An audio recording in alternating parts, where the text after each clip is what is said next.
अगर आप तारीख में जाएं, और मैं ज़्यादा पीछे नहीं बोल रहा आपको, आप बस 4 साल पहले जाएं तो आपको दिखेगा इन्वेस्टर्स की आंखों में डर। और इन्वेस्टर्स नहीं चाहते कि पाकिस्तान में इन्वेस्ट हो, क्योंकि Pakistan is was a defaulter और IMF खुद लोन देता था। मगर आज क्या हुआ? आज इन्वेस्टर्स क्यों इन्वेस्ट करना चाह रहे हैं इन टोटल पाकिस्तान? आज पाकिस्तान बॉन्ड्स क्यों रेज कर रहा है और जिसकी वजह से पैसे लेके आ रहा है? तो क्या चेंज हुआ इस वीक? मैं यहाँ पर सिर्फ आपको 3 चीज़ें बताऊंगा, 3 बड़ी न्यूज़ेस जिसने पाकिस्तान का नाम रोशन किया और दूसरी बात पाकिस्तान को एज अ ग्लोबल रिकग्नाइजेशन दी। First of all, massive euro bonds. Second, over subscription of panda bonds in China, और मैं आगे ये बताऊंगा कि ओवर सब्सक्रिप्शन होता क्या है। तीसरी जो ब्रेक थ्रू इस वीक में हुई है और बहुत इंपॉर्टेंट मीटिंग थी between US and China, specially between Donald Trump and Xi Jinping, और वो मीटिंग थी about the global energy security in Beijing. मगर पाकिस्तान फाइनेंशियल टीम को जितना बेनिफिट मिला है उस मीटिंग से, उतना बेनिफिट ना USA को मिला है ना चाइना को मिला है।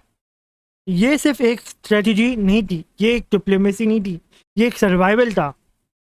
और इसकी वजह से पाकिस्तान अपनी economy, rupees, inflation, interest rate and even though Pakistan stock exchange में बहुत कमाल की रिकवरी देखेंगे आप, और ये करेगा।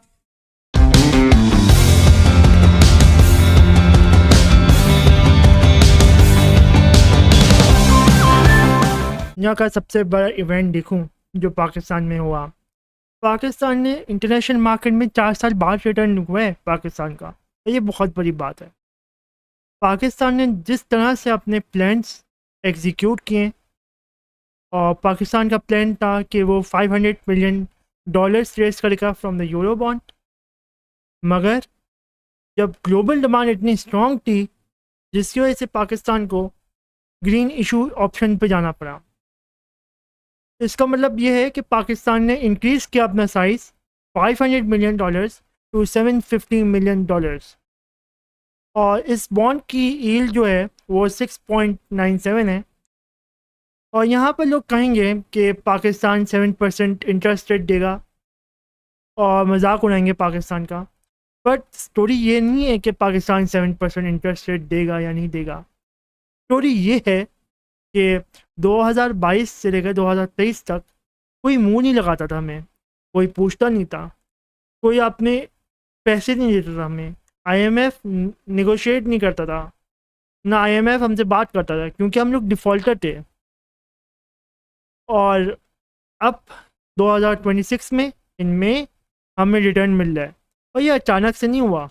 इससे पहले अगर मैं 1 साल देखूं तो कितनी स्ट्रगल्स हुई हैं, from the war till negotiation between Iran and USA, या USA बिटवीन चाइना।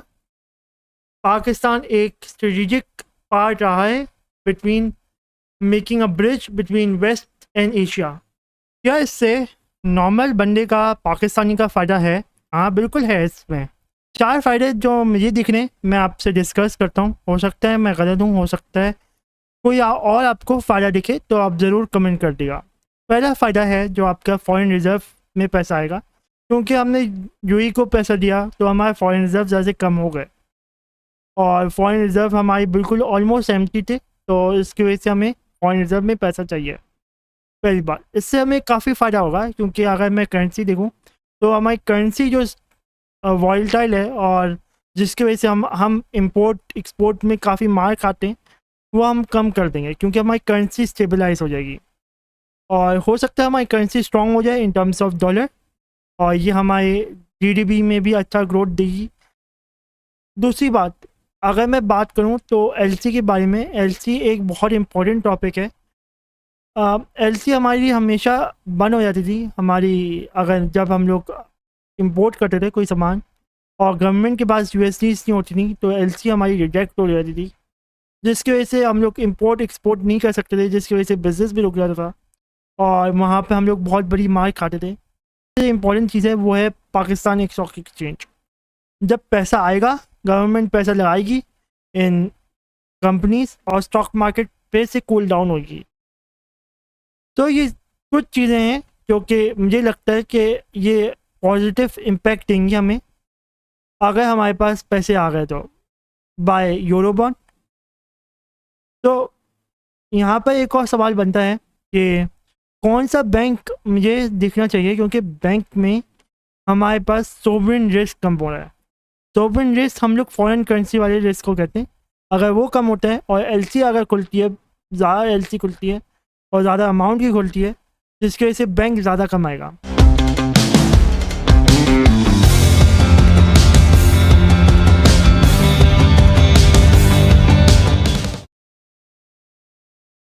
अगर मैं पांडा बॉन्ड की बात करूं, जो कि पाकिस्तान का ये मास्टर स्ट्रोक था और बहुत अच्छा मास्टर स्ट्रोक था। इवन कि पाकिस्तान ने चाइनीज़ मार्केट में भी टैप किया है और यहाँ पर बॉन्ड्स लिया और Chinese currency I, yuan currency 1.75 billion, which is रफली लाइक 250 मिलियन यूएसडीज।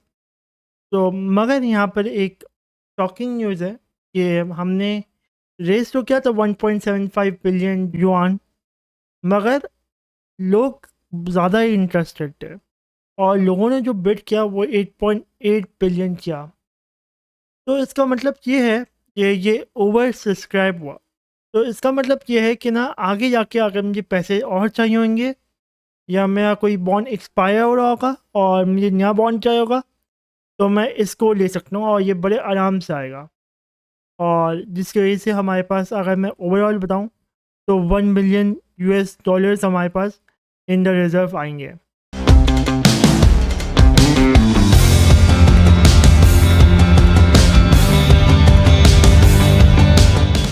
कि यूएस और चाइना की मीटिंग के बारे में, और स्पेशली इन्होंने हार्मोस का जिक्र किया था, क्योंकि Hormuz is one of the choke point जहाँ से 20% ऑफ द दुनिया का तेल निकलता है और वो बहुत इम्पोर्टेंट जगह है और चाइना के लिए भी बहुत इम्पोर्टेंट है, क्योंकि चाइना हार्मोस से तेल बहुत खरीद।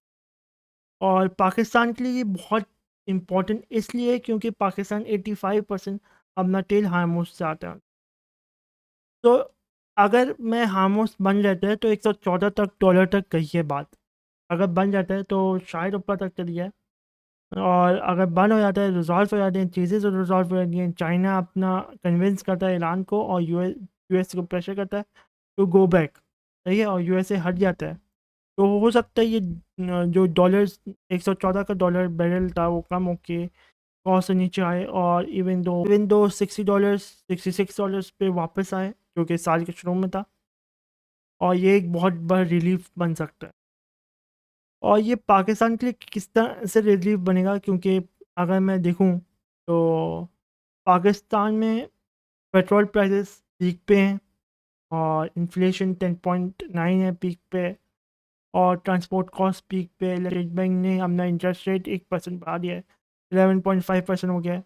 अगर ऑयल प्राइसेस नीचे गिरती हैं तो सारी चीज़ें वापस आने के चांसेस हैं। स्टेट बैंक हो सकता है अपना रेट कम करे, और जब वो रेट कम करेगा तो लोग मार्केट में पैसे लगाएंगे।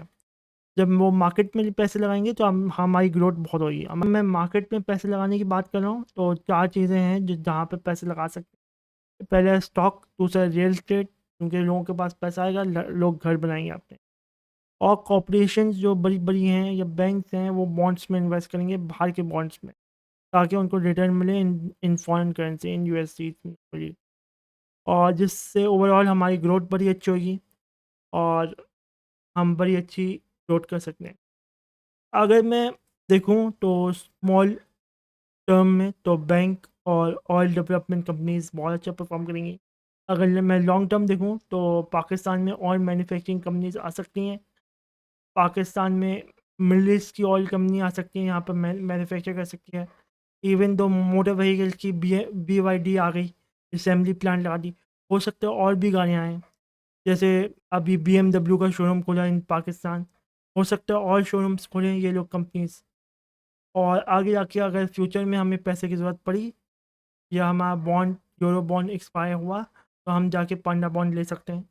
और पांडा बॉन्ड इसलिए मैं कह रहा हूँ लेने के लिए कि वो लो इंटरेस्ट है, और दूसरा हमें ओवर सब्सक्राइब मिला विच इज़ 5 टाइम, और लोग चाहते हैं कि मैं पाकिस्तान में इन्वेस्ट करूं। अगर मैं आखिर में एक सवाल पूछूं आपसे, इस वीक पाकिस्तान ने 3 बड़ी न्यू इवेंट्स किए हैं इन फाइनेंस और बड़ी कामयाबी से इवेंट किए हैं। क्या ये पाकिस्तान यही मोमेंटम बना के रखेगा? कमेंट करें, अगर आपको लगता है हाँ तो ज़रूर बताइए मुझे, अगर लगता है नहीं तो फिर भी बताइए आप। और इस तरह की आपको अगर न्यूज़ेस चाहिए, इस तरह की आपको फाइनेंशियल वैल्यू चाहिए तो do subscribe the Fin Lab, और मैं इस तरह की और चीज़ें लेके आता रहूँगा।